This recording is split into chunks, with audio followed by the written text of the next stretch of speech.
Hi and Assalamualaikum. My name is Norina Nadia binti Mustafa Kamal.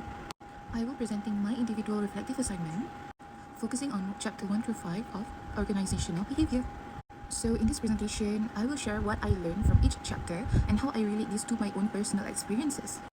Not many of people know that I used to own a cafe which located at Cheras, Manas Permaisuri Cheras. So in chapter 1, we learn what is organizational behavior. So what actually is organizational behavior?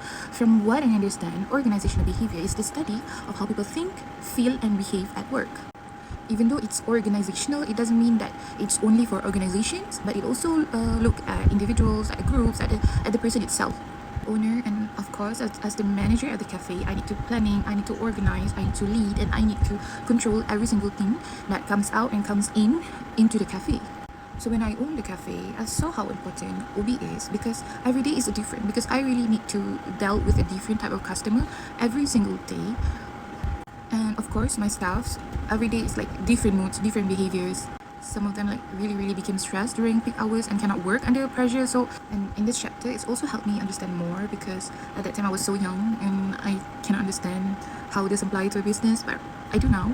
Because everything can be fixed and can be solved by influence of teamwork, of communication. I learned how to become a leader. I learned how to manage people. I learned how to become more communicative person. So that's how I learned, by learning them and learning about myself, and that is organizational behavior. So next we're gonna go for the chapter 2, which is attitude and job satisfaction. In this chapter, I learned that attitude has 3 components to it. First one is thinking, behavior, and feeling. However, job satisfaction depends on things like the work, the salary, the co-workers, and the supervision.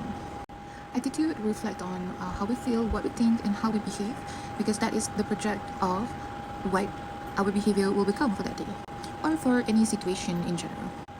I can relate from my cafe experience because when my staff had a really positive attitude from the morning, the cafe atmosphere will feel like happier. The vibe is more vibing, if that even a word. I'm really sorry if it's not. And they become more productive because their attitudes, because attitudes change everything.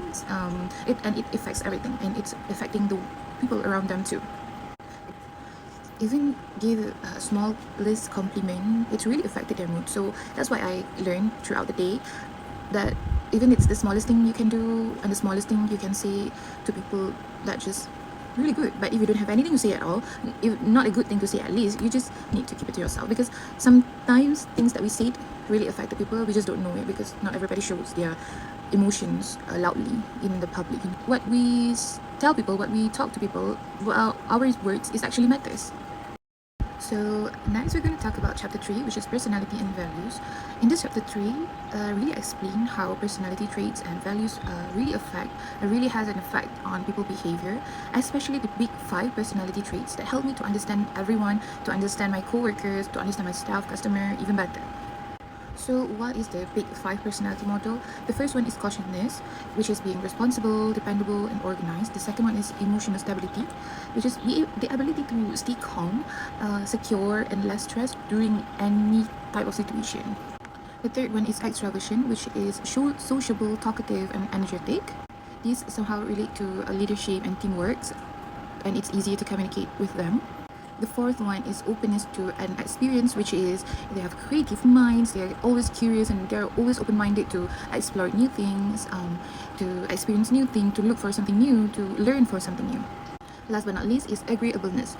So this is kind of important because this is how you can communicate to people, like how you being cooperative, being trusting, being kind to help your team works. And especially when you work on customer service, you really need to have this kind of attitude, this kind of personality, because these traits, this personality really helps to build a character, build a person, build a characteristic that someone could trust, someone could see you as a leadership, as a leader, as someone that can handle a project.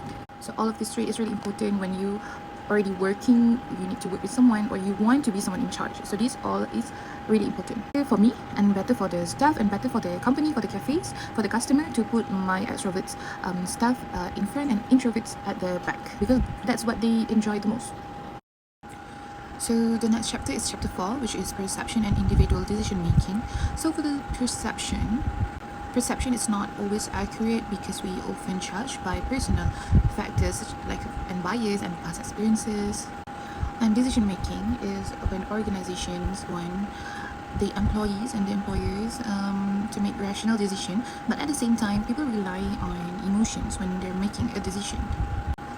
Perceptions influence how we judge people and how we judge the situation that we're in. Sometimes our perceptions can be wrong, and it can also be right because of shortcuts like stereotypes and first impression. It's really having an effect on our. Last but not least, we have chapter 5, which is motivation concept. So what is motivation? Motivation can help the managers to improve performance, workplace behavior, and satisfaction. It's also driven by the needs, fairness, and goals and rewards. There are two motivation theories, which is early motivation theories and contemporary motivation theories. For the early motivation theories, we have Maslow hierarchy of needs, McGregor's theory X and theory Y, Herzberg two-factor theory, and McClellan theory of needs. And for the contemporary theories, we have self-determination, goal setting, self-efficacy, reinforcement, equity, and expectancy theory. So different theories explain what drive people to motivate. By in my cafe, I use few types of theories also without realizing it's related and it's a part of organization behavior. It's just like some logical thinking that I use back there, but apparently there are facts about it. So I'm kind of surprised and I'm kind of amazed how people think, how people can think of this theory without even realizing it's a fact that, and it's a daily life that we're doing. I often use the goal setting theories. Whoever posted making a video or content for TikTok, I give them 50 ringgit per video that they post and that they do. So it's a motivation for them to gain extra money.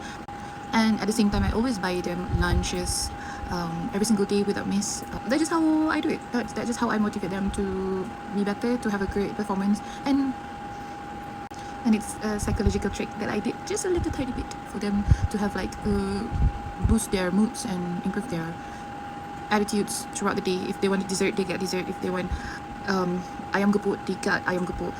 But they have to give me something for me to give them something. So that's the motivation that I use. So after studying these 5 chapters, I learned lots and lots about myself and lots about other people too.